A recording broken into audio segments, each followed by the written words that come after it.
আজি আমি সংবাদমেল আয়োজন কৰাৰ উদ্দেশ্য হৈছে যে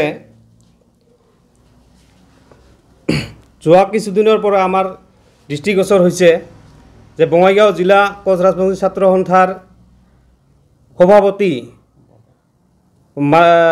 সন্মানীয় শ্ৰীযুত সঞ্জীৱ ৰায় ডাঙৰীয়া আৰু সাধাৰণ সম্পাদক সন্মানীয় শ্ৰীযুত শিৱেন নাৰায়ণ দেৱ ডাঙৰীয়াই এই দুজনৰ ওপৰত আমি 20খন আঞ্চলিক সমিতি বঙাইগাঁও জিলাৰ অন্তৰ্গত 20খন আঞ্চলিক সমিতিয়ে আমি অনাস্থা প্ৰস্তাৱ এটা লৈ আহিছোঁ।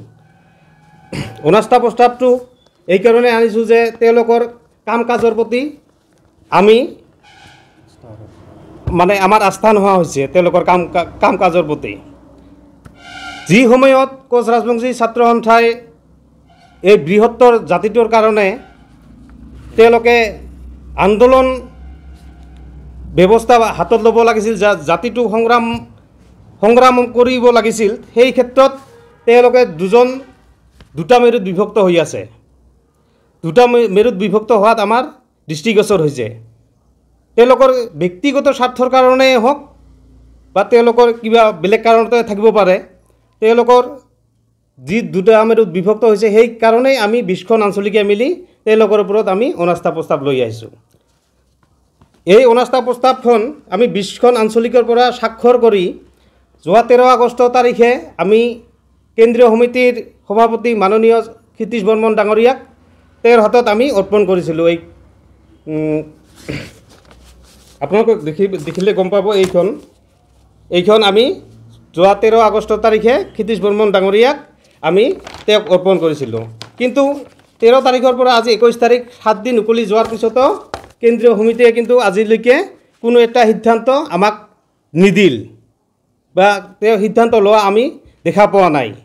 সেই হেতুকে আজিৰ এই সংবাদমেলৰ যোগেদি তেওঁলোকক আমি জনাইছোঁ যে জিলা সমিতিৰ নতুনকৈ জিলা সমিতি গঠন নোহোৱালৈকে তেওঁলোকে কিন্তু জিলা সমিতিত কোনো সাংগঠনিক কাম কাজ কৰিব নোৱাৰিব আৰু নতুনকৈ কমিটি নোহোৱালৈকে এই বঙাইগাঁও জিলাখন কেন্দ্ৰীয় সমিতিৰ হাতত দায়িত্ব অৰ্পণ কৰিব, কেন্দ্ৰীয় সমিতিয়ে পৰিচালনা কৰিব সমিতিখন। এইখিনিয়ে আজি আমাৰ সংবাদমেলৰ বিষয়।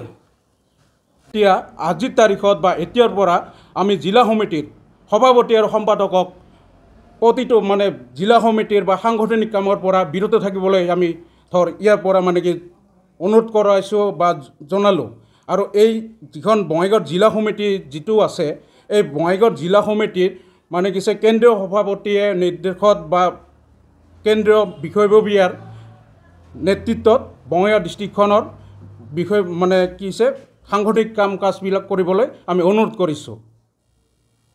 আক্ৰাসু জিন্দাবাদ জিন্দাবাদ জিন্দাবাদ আক্ৰাসু জিন্দাবাদ জিন্দাবাদ জিন্দাবাদ আক্ৰাসু long live আক্ৰাসু long live Kamtapur আমার লিগেল ডিমান্ড কমতাপুর আমার লিগেল ডিমান্ড এসটিএম আগ লাগে কে এসটিএম আগ লাগে কে